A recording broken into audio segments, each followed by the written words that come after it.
And just like that, we are back, ladies and gentlemen. Hmm.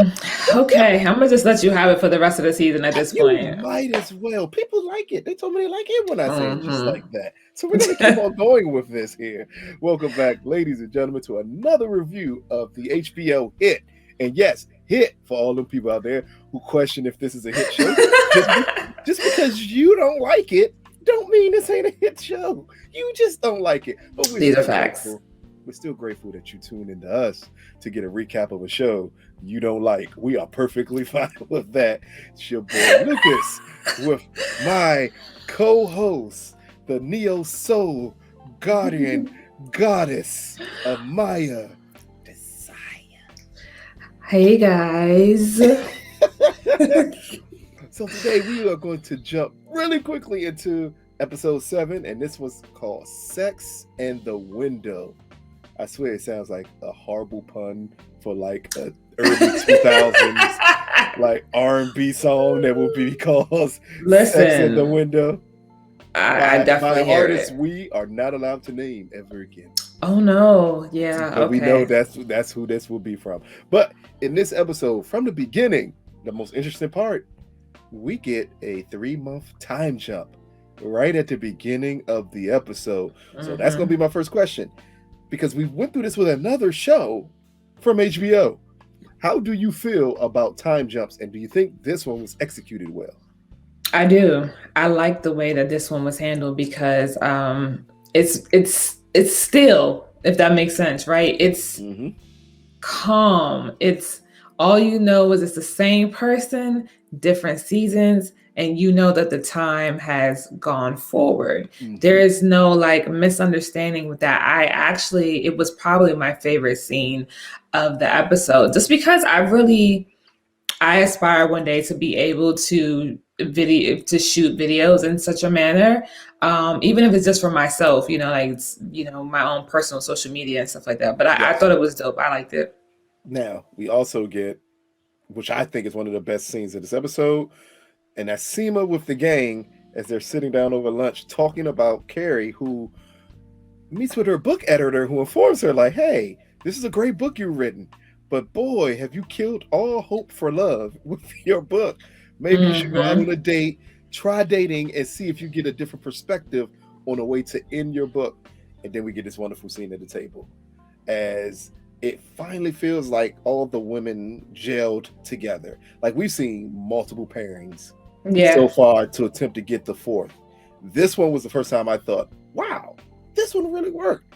Like, what did you think about just that short conversation and short scene that they had with the four of them?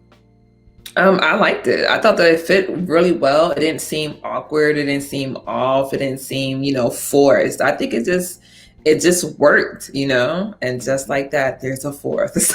Wow. But then at that point, we do get to get a quick glance and a quick pickup of the other ladies in their solo lives. We see Miranda still with Steve, and she visits the farmer market with Professor Wallace, and she meets her and her husband, who seems to have the world's best marriage humanly possible. They do long, engaging kisses in public at the farmer's market before going on a search for cheese. I want one of those. Everything seems to be together, while we see the opposite, and that's everything not really seeming together between Miranda and Steve. The way that this has played out so far this year, we're kind of seeing them two as mirrors of one another. How do you feel about the way they're playing Professor Wallace and Miranda and their relationship? Because both of them still keep it off like they're student and teacher, but clearly there's a lot more than that going on here. I think that the dynamic for them is very interesting because they are clearly trying to keep boundaries, but once Professor already started sharing her personal, life in regards to pregnancy and wanted to be a mother, it kind of was like all bets are off. I think that they found themselves in a special place because when you run into somebody, how you introduce them is like, it says everything, right? So whether it's a friend or somebody you want to be in a relationship with, somebody you're dating, I think that makes a big difference. And they were so joyous to see one another. Yep. I like that moment of like pure happiness between two women who are like in different spaces in their life, but still can be relatable to one another. So I actually enjoyed it. I mean, down to when she meets her husband and she's like, well, this is not the way I wanted you. Or did she say, I didn't even want She said, you I didn't want, yeah, she said, I didn't want you y'all all to meet. And then we get the opposite, Miranda and Steve, and he's like, I couldn't wait to meet someone who finally scares her. Like, so it kind of pinpoints that maybe their budding friendship is the way it is because they're so much alike that they feel comfortable sharing with each other. Right. Some things that they don't share with their significant others. Right. Or I will agree. Not in a timely manner, as we find out later in the episode, we should say. But then we jump to, was it LTW? Am I saying the name right? LTW and Charlotte as they play old woman tennis. Listen, I loved it. I thought they were going up against some baddies, and when the camera panned, it was two old ladies. I'm here for it. Hey, look, Blanche and Dorothy was ready for them, Joe. They were ready. I saw that old lady was going to run all the way into the wall. I was waiting for her, but I said, she's too fragile. She might break. So we're just going to let her just run into the air. But here we get just another scene of their friendship and how's it growing. And down to the scene at the end where, you know, we get the introduction to the couples tennis suggestion from, oh, shucks. No, that was from Charlotte's husband. Yeah, from Charlotte's husband. It's just suggested that couples tennis outing. And I'm gonna jump a little bit ahead here because I found that to be one of the funniest parts of this episode. Just the competitive nature of Charlotte, and a perfect talking point for this episode, because Charlotte said later on in the episode, which I think we're going to jump into right here, women have to apologize all day for being women. I need the time where I don't have to apologize for being me. How did that make you feel? Because that, to me, was a poignant statement that she was making there. It's absolutely true, though. You know, you bump into somebody. I mean, these are like normal things, but for the most part, people always assume and or expect women to apologize a lot quicker than they would a man, right? And so when she's saying like, I'm not going to apologize to you, especially in a sport, we all know this. If there's one place, but listen, if there's one place that you're not going to apologize, it's during sports. Football, basketball, tennis, track, whatever the case is, like this is a sports, you know, we are competing. I ain't finna apologize for beating your ass, okay? So take that ass beating and get on out of here. Not only that, they were partners. Yeah.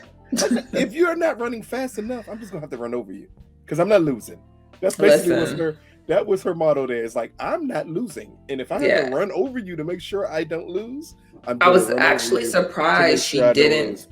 I was actually surprised she didn't say like, this is my safe space. You know what I mean? Because I kind of felt like that's what it was between her and LTW. Like, this is our time away from our husbands, the time together. So it was interesting that they didn't touch on that, but I still like the direction that they went in. Because it seemed like she was uncomfortable with him even asking to join them. Right. Like, that's not what she wanted. And she like, no, she should have said that. You're 1,000% right. If she let him know, like, this is my safe space. This is the place we go to get away from you. We don't want you all here. Yeah. As we see later on in the episode, even with LTW, when she gets uncomfortable at times around her husband. But her and Charlotte tend to never be uncomfortable around one another, which is normal when you have a friendship. Like, your significant other ain't got to be involved in everything I do. You're going to drive me crazy if you're involved in everything I do. Yeah, absolutely. I do like the mirror effect that they had in this episode, right? Because it was like, I'm not apologizing to you. And it was like, honey, please use the microphone. I beg of you. And I just like the dynamic of like, you see that there's stressors in the marriage, but that doesn't like, people are always going to have those type of things. It's how you handle it that makes, you know, the difference. Or the perfect mirror to what's going on with Miranda and Steve. When you have the passion that you care enough where this person is driving you crazy, maybe that's the passion to fight for your relationship. Because when that is gone, there's nothing left there for you. Yeah. But before we jump into Miranda's serious situation with her amazing love triangle, we got to jump into Carrie going on her first date since Big's passing, and coming on with a widowed father. And they sit at the bar and they make one of the biggest mistakes you can make on the first date, and that is, we're going to need drinks to get through this. Yeah. Because at that point, you're taking away all inhibitions, and there's no telling how much you're going to drink to attempt to get through this date. This is true.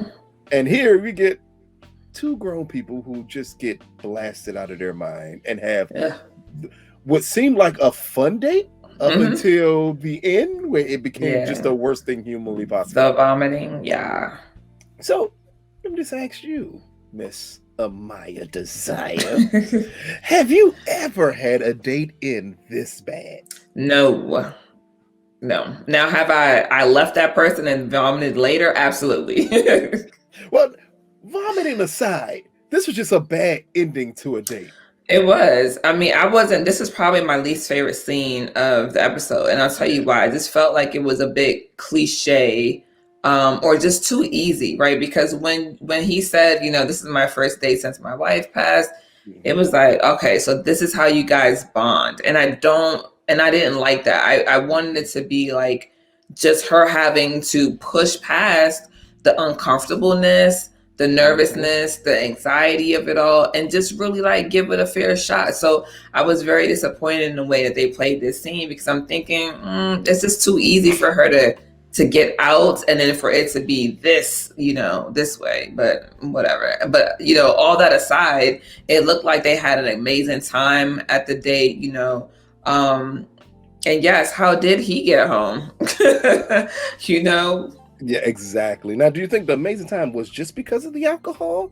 Because both of them were so awkward with one another? Because again, if you meet someone and you say, hey, my spouse died, your spouse died, we should go out. Like that never seems like a bright idea. No, I think that it's I'll go with this. Alcohol or drugs of any sort usually tend to bring out the person who's just uninhibited. Oh my gosh.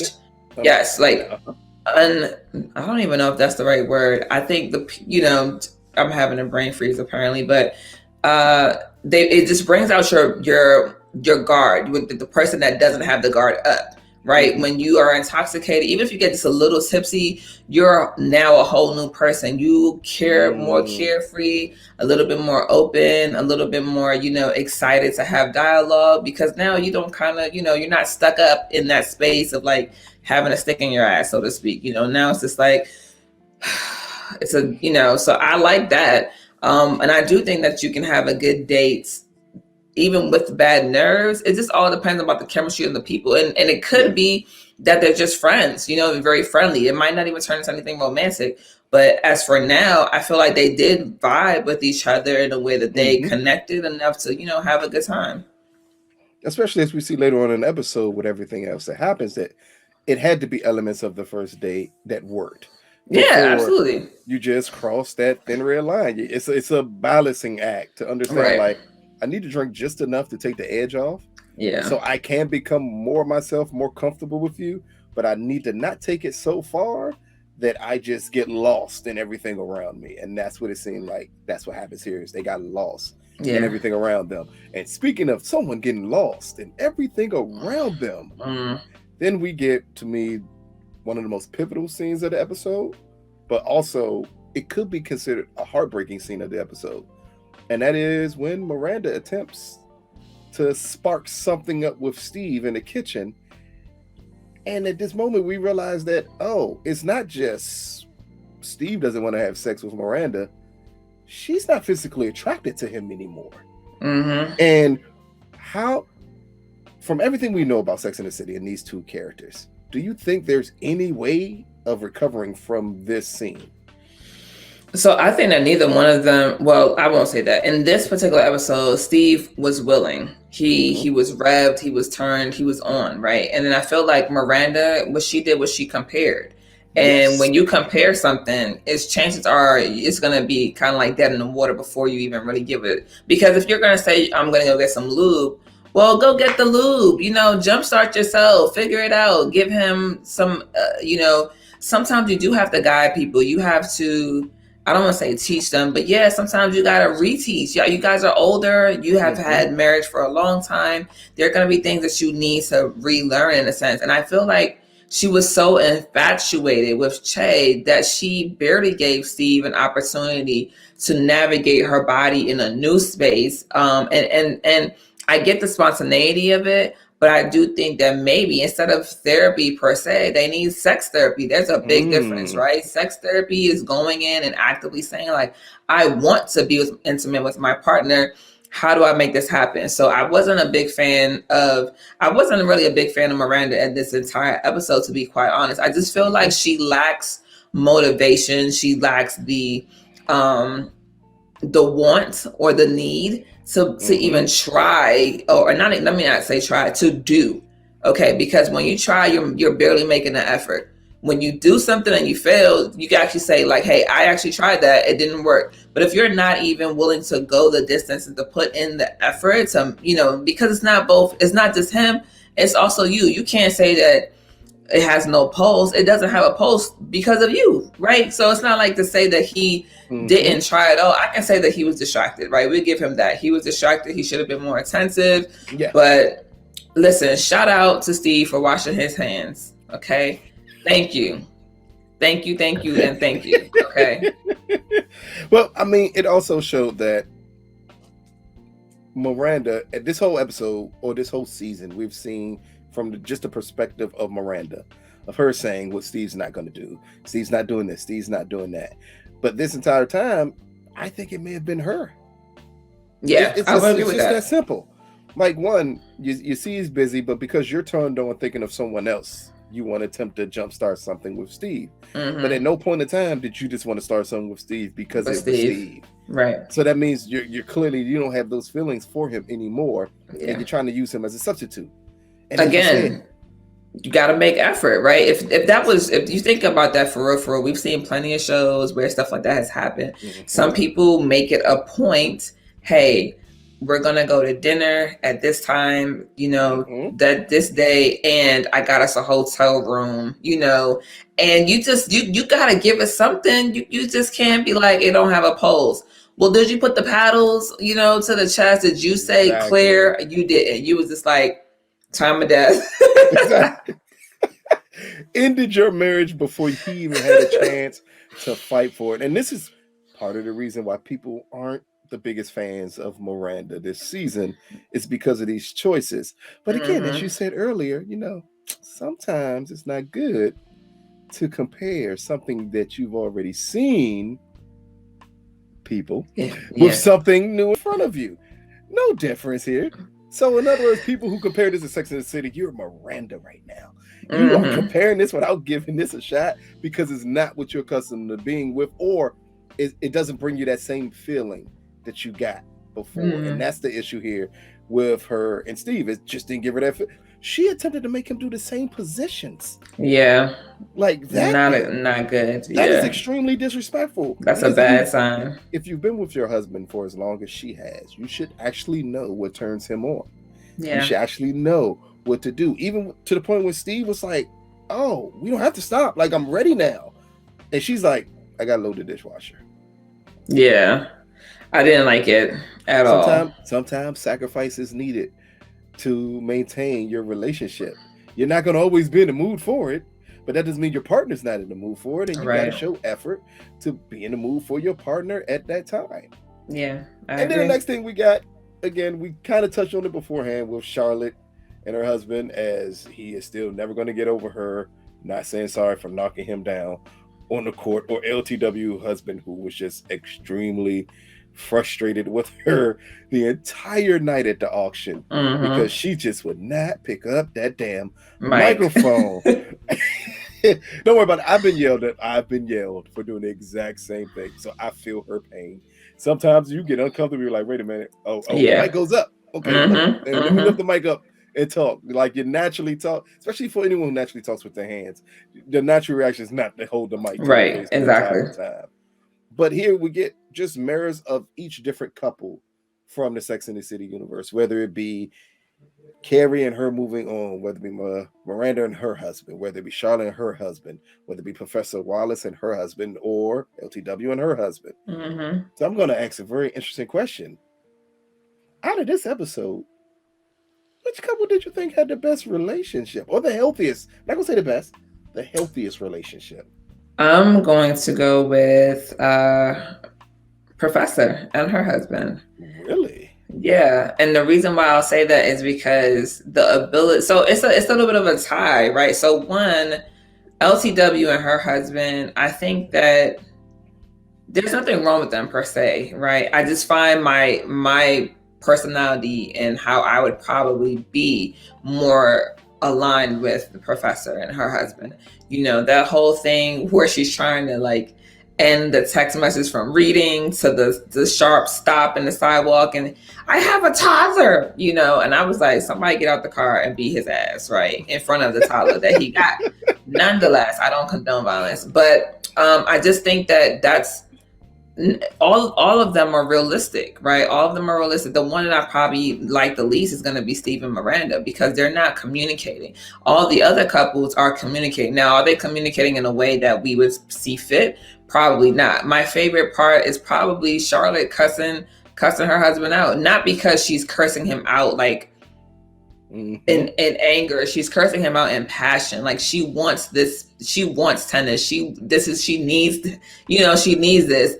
But yeah, I think for me, the professor, just because when you're going through, as all these couples are going through something so different, right? Like they're trying to conceive. Miranda is trying to jumpstart, you know, her sex life with Steve.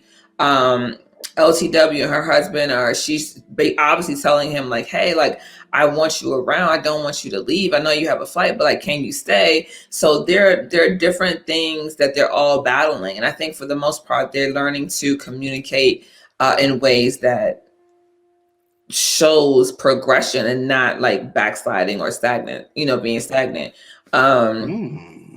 So yeah, so I'm not really sure if I could pick one, but I mean, like I said, based on my personality, who I would resonate with and who I would like the most is going to be Professor.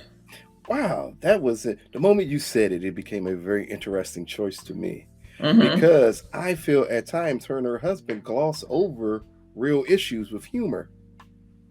Like we literally had in a car where she had not told him that she got her period. And in the moment where he's like attempting to be frustrated with it, this guy comes up and they use humor to distract them from dealing with a real situation. Well, I don't know if it's a distraction more so as it is they can't really do anything about it. Like, so the reason why I say that is because at the end of the day, she's not pregnant. She's gotten her period. Yes. There's not much they can do about that right now. Should she have told him before she told Miranda? Absolutely, hands down. But in the moment, they realized, I think what it was, they just realized how frivolous, you know, how minor it was, because even though it's important, something like that, there's nothing you can do. You know, she already said the IVF was really hard on her body.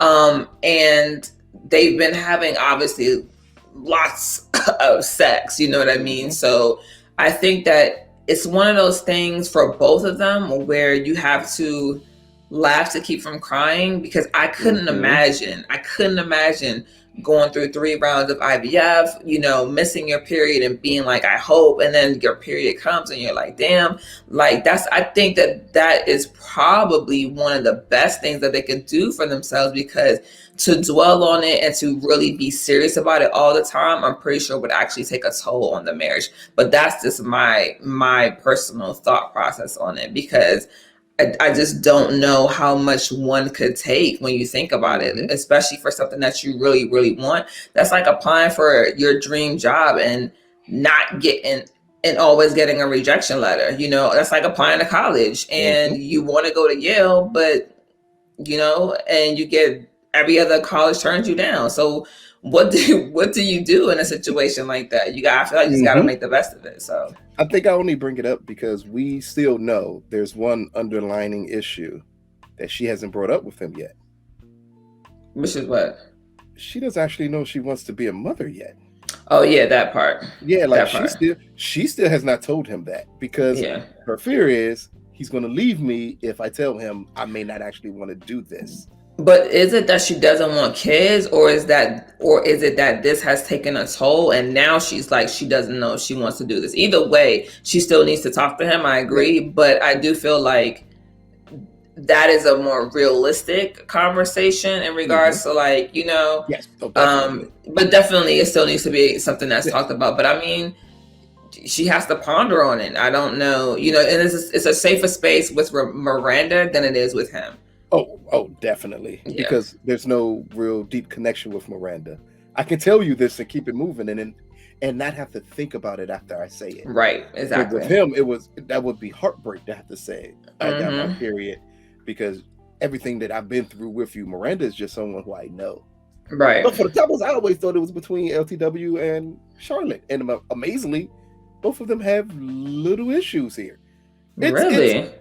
To me, either one of them, the only issue they have is that they are very dominant personalities. They are. Listen, Charlotte saying fucking was the highlight of this episode for me. I loved it. Charlotte, please curse more. And LTW hearing what she wanted to hear when she was up here criticizing herself, and he said, well, maybe. Yes. She's like, are you saying that Yes, I love that part, actually, because it reminded me of a banter you and I had on another show that we reviewed before, and I was like, oh, okay, I see what he's saying. All right, fine, whatever, moving on. And speaking of moving on, we get to, which for a lot of people will be the biggest part of this episode, and that is Miranda looking over at Shay as Shay's at the kids' fundraiser and goes on stage, do her little doohickey, and then she glances across the room at her. She glances at her and she says, why the hell did you hit my DMs on Facebook thinking you was just gonna reach me over the first time? Like, I'm not supposed to be somebody saying like, these are facts. These are facts. What do you think about the progression of this situation with them two? Because here again, Miranda's cheating on her husband. Someone who attempted to hold Steve as accountable as humanly possible years upon years ago when he cheated on her. But worse yet, not only did you cheat on Steve, you literally told this person, because I got to be careful, I'm about to say this person that you cheated on your husband with, that I'm in love with you. Yeah. That's way beyond cheating. I hated it. I hated every bit of it. I hated the interaction from the fundraiser to the bedroom. It looks cheesy. It looks thirsty. It looks depressing. It just, it reeks of, it's just, I couldn't. Like, I was very much over it. And I could smell the desperation through the TV, because that's the first thing that came to mind. It was, you know, like, you tried to jumpstart with your husband, you put him in the, you know, to make him do the things that Shay did to you, right? Like, scene for scene and moment for moment. And then here you are, so sprung and so intoxicated with Shay that you leave with her almost, I don't know, it's so bothersome for me, you know, because you are cheating and you're just so, your nose is so wide open, as our parents used to say to us, you know. And I'm like, to me, I don't feel like there's any real connection. I feel like it's just purely sexual and lustful at this point, because I don't know what kind of conversations they've had. All the conversations that we've seen have been fairly short. They've always been kind of like intoxicated, right? Either high or drunk. And, you know, and remember, I've asked this question before, you know, in regards to topics that I'm actually going to touch on, is how many times have you, you know, are you sober when you have sex? And for them, it seems like at this point, never. They've never had, they've never truly had interaction with one another, right? Sober. And I think that's my problem here. Again, it came across as thirsty. It came across as desperate. Like, for people who are not liking the show because of the direction of certain characters here, I can understand it with Miranda's character, because boy, she does not seem to be that powerful woman that she was in the Sex and the City universe. So it's throwing them off a little bit. But it could be, this may be the more liberated Miranda in a way, that maybe she was feeling trapped in her marriage and then she wants to explore something different. But when you want to explore something different, You're not supposed to fall in love with the person. I don't think she's in love at all. I think she's clearly in lust. She's in clearly lust. in love. She's infatuated. But then you got to pay attention to the point you told Shay that, and she deflected that immediately. But this is my point. It goes to what you. So even if this is the liberated version of Miranda, right? This is the most liberated, insecure woman I've met. Right, like it's like she lacks confidence to say, "Oh, you didn't respond to my DM." Like, okay, all right, well, keep it moving. I feel like there's something there that there's just missing, and I'm just like, well, when are you gonna have that moment of like taking your power back and decide which way you're gonna go? Right, we can't be mad at her whichever way she decides to go, because at the end of the day, it's your choice. But you cannot have Steve in limbo. And we clearly know that Trey doesn't want you as of right now, based on the deflection. So I don't know. I didn't like it. I didn't like it at all. I'm not a fan. I'm not a fan. So far, none of their hookups have been done well. No. With this show. The first one was extremely disrespectful to your friend. Yeah. And to your friend's house. The second one is, as women, you try to avoid this type of situation. This is the type of situation you don't want to be in. Yeah, you don't want to be in a situation where you're just so head over heels with someone that you believe anything they say. Granted, the DM situation could have been a true story. I could have missed your DM because the volume moment that comes in, I don't see them all. But then that would mean in 3 months, Shay didn't reach out to you at all. Mm-hmm. Why not? I thought they would have exchanged numbers by now, but they didn't even exchange numbers. If Shay was that infatuated with Miranda, she works with her best friend. But she's not. She's not. She has options, and in the last 3 months, for 90 days, she's been optioning somebody else. Yes, because if she wanted Miranda, all she had to do was get the information from Carrie with no issue. Yeah, this is true. This is true. It's just a sad road that we're seeing Miranda go down. Hopefully, we get some conclusion that helps wrap everything up into a bow and explain this character, because she's been sad this entire season. Yeah, whether it be everything they're dealing with her son, with the transition from her career, which we still have not truly got a real answer about yet, to this situation. Like, how are we going to see this all come together, and the character that Miranda, or the character that we thought Miranda was at the beginning of this, and how she ends up and why she ends up in that direction. And I think that's going to be an interesting part to see for the remainder of, I think we have 1 to 3 episodes left. I can't remember. Yeah, I think 3. 3 episodes left. So we have 3 episodes left to wrap this up with Miranda, and hopefully we get a conclusion that makes sense, or that makes the audiences feel better, because right now they hate her.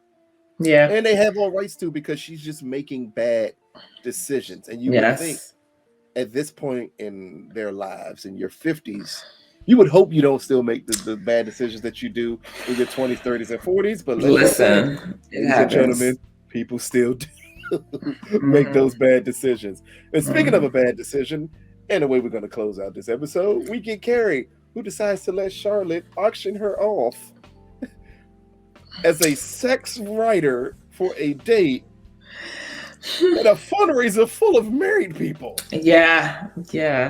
Charlotte is definitely fired, and will be put in timeout for that. But I do like that. Listen, do not bid on yourself, people. The least you could do was just let Charlotte buy you. But Charlotte going at bidding against herself was everything and then some for me, because it was just super hilarious. But Mr. Puke guy comes up and goes, 1,050, and I like it. I'm here for it. I love the little bit of banter that they had, but I even more so love his text message, because that's a man who knows how to make something funny out of a bad situation. So shout out to the puke emoji. And hopefully, again, it sparks the interest in Carrie to give a different ending to her book. Because again, maybe you can give love another chance. Even though this seems like a quick turnaround, because it is within 3 months of maybe 4 months of big Well, passing. because no, I think we're further. How big I of think a we're time jump further have we than done that before? because we were into fall. What are we in Well, in the now? beginning of this episode, we get the 3-month time jump. I think it's about 6 months, which is still quick, but Yeah.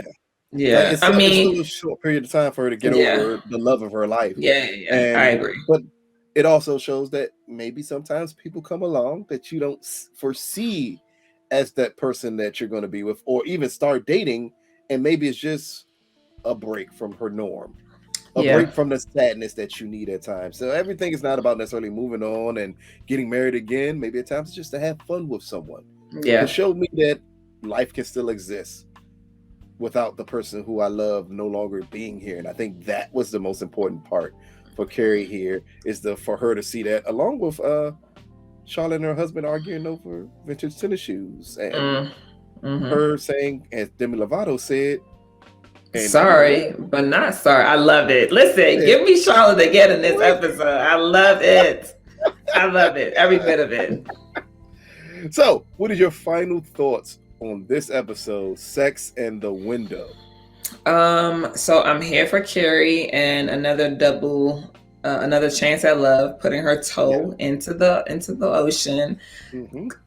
Listen, if Charlotte curses anymore, I'm going to call her Cursing Charlotte. I'm here for it. I love Seema being at the table with everybody. It seemed like it gelled really well. As far as Miranda is concerned, she needs to take her ass to therapy, and she needs to come clean with Steve and probably leave Che the hell alone. So ain't nothing worse than somebody who you claim you love who don't love you back. That is the worst feeling in the world. It definitely and you is. are so infatuated because sexually, they got you to places that you have not seen before, mountaintops, valleys, everything that you have not felt in such a long time, that you forget to love someone means way more than what they can do for you sexually. Yes, it does. So thank you, ladies and gentlemen, for checking out our episode review of Just Like That. You can tune in to us every Thursday at 4 a.m. right after the episode airs, or as some of you are already doing, just listen before to us the episode and decide if you want to watch the episode later or not. But if you're someone who just does not like the show, check it out. Keep on hate watching it. It'll make your day. Hate watch it. Just hate watch it. Get your glass, a bottle of wine, not even glass, a bottle of wine. And every time something comes up that you don't like, take a drink. Take a sip. Make a game out of it. Even. Thank you again for tuning in. Peace, people. Bye, guys.